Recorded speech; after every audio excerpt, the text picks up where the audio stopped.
Hi there, it's Robbie from TalentSprout in conjunction with Sykes Home to talk to you guys about working from home.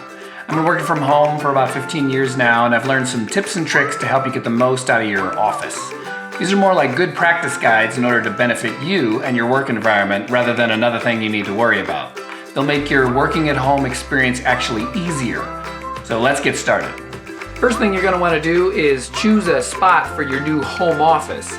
It doesn't have to be a fancy studio, but it does have to be a place that can keep you away from loud noises and distractions.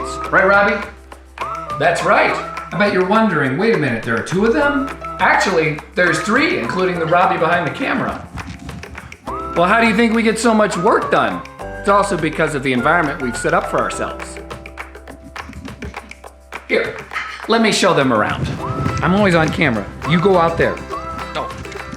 I got it. Okay, fine. So first things first, a door is pretty important. You don't want this happening to you. Pardon me. My apologies. You're also going to want to make sure you can eliminate any outside noise as much as possible. Like barking dogs, yelling children, or even unhappy spouses.